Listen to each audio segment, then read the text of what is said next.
What is going on, my dude? So, you know what this video is about, unless you've been living under a rock all day, or you've been at violin practice all day, or maybe you just live in Australia and you're just waking up. I don't know what time it is in Australia, but maybe it's like 9 a.m. and you've been sleeping for the past 6 hours. I don't know. I don't know what you're doing. Basically, the revive farming in 3.2.6 is essentially being heavily nerfed or removed. I don't think it's being removed. I think it's being like 90% drop rate to like 10% drop rate. And we don't have to go over what the revive farm is, why it's used, where it's used. Everybody knows that. Let's just get right into the meat and potatoes of the video, because I have a lot of mixed feelings on the matter.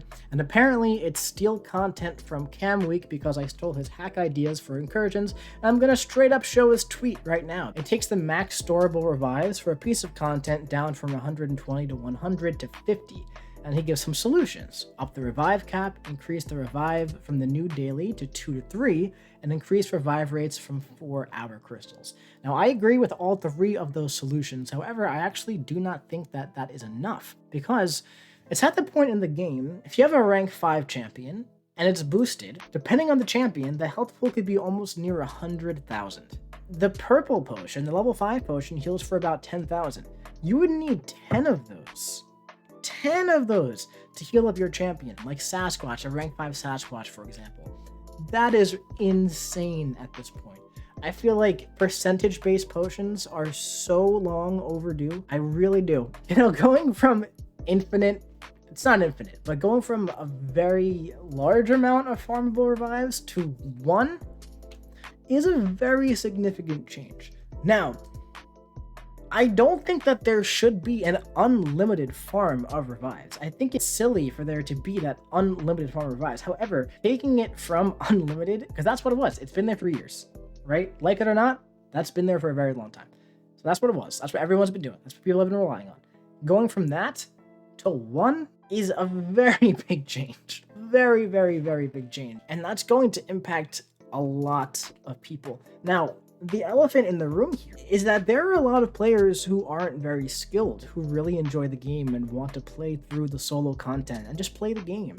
They don't care about battlegrounds, they don't care about alliance war. They want to open the crystals and they want to have fun. You know, this content isn't always easy. Some of it's hard, right? And I understand that myself and other YouTubers very often go through this content being like, hey, we got 3rd item list. Like, that's great. Let me pat myself in the back for doing an item list. Most people don't do that. It's not realistic to expect everyone to do that. I start off all of my top 10 lists, right? Top 10 champs for this, saying like, listen, I post solos, other people post solos. It's okay to use revives, right? It's okay to have fun playing the game. I think that what this is going to end up doing is locking out a lot of people from doing content, is going to encourage players, lower skilled players, free to play players, to not go through content and instead save their units for July 4th, for Cyber Weekend. And I don't think that's a good thing, man. I don't think that not doing content and just buying rewards is good, right? I'm not saying don't buy things. I buy things all the time, but it's like, when you have to make the decision, when you literally like have to make the decision, I'm talking about like, you know, completely free to play players and low skilled players who like literally cannot go through the content with the amount of revives and units available. People are going to be forced to make the choice. Do I save my units for these deals or do I play the game? And what's the point of picking up the deals if you can't play the game? That's just how I see it, at least. You know what I mean? Like, I know that some people play it like just to get the rewards. I like the game. Like, if there was a new quest that came out and it had like no rewards in it, I mean, like, that'd be stupid, don't get me wrong, but I'd still like play it to have fun. You know what I mean? Like, I think that it's really important to keep people playing the game, because what this is going to do is it's gonna push those lower skilled players away. It's going to push those free to play players away, and it's going to be like, well, you're not going to be able to do Eternity of Pain.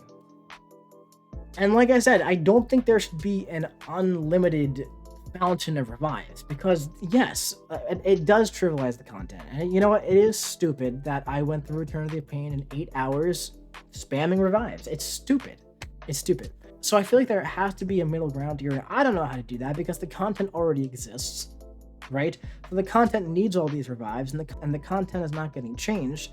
So the revives are still needed, but now they're not going to be available to people who didn't use this auto farm. So now, are those players not going to be able to ever do Eternity of Pain? You can't always expect people to be in the financial position to drop $100 for 75 revives. So what's really going to happen here, I think, is it's going to hurt people not like me. It's going to hurt people who can't really afford that and don't have the skills to go through it without that many revives. You know what I mean? Like, listen, itemless runs are great to watch. You know, it's so much fun to watch MSD go through Abyss itemless. It's great.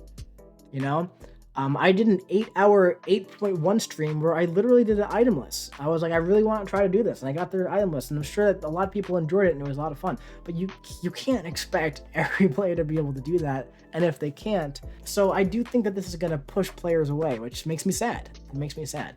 I don't want that to happen.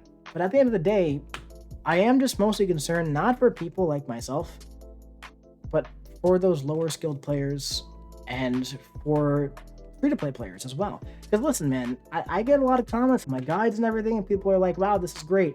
You know, it took me like 40 revives to go through this. And a lot of players are in that position, man. A lot of players are in that position. You know, this might in the future make content easier, and then like the revives won't be as necessary, but that's not a good solution either, because then it gets boring because everything is super easy. So I don't know, man. Like I said, I have a lot of mixed feelings on this.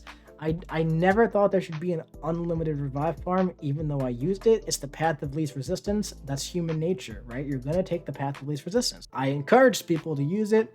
I said, hey guys, there's this revive farm in 3.2.6. I've made multiple videos about it. Many other people have as well. I'm like, this is what you can do to get revived so you can play the game and have a good time. Yeah, I think that the new apothecary thing, if that's sticking around, I think that that the amount of revives in there should go up. There's some content, like for example, variant 1 with the Star Lord, to literally just spam revives because you go in and just die.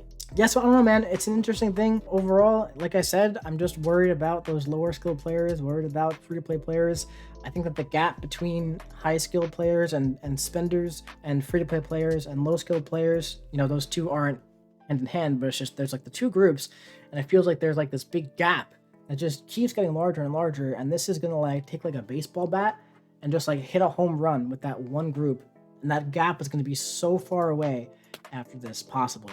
You know, I think that like just changing the drop rate in 3.2.6 from like 90% down to like 50% would have been a much better solution than like taking it away completely, pretty much. But I don't know, man. Let me know what you think in the comment section below. Let me know if you think it's a good thing, if you think it's a bad thing. I've actually seen a few people saying they think it's a good thing overall.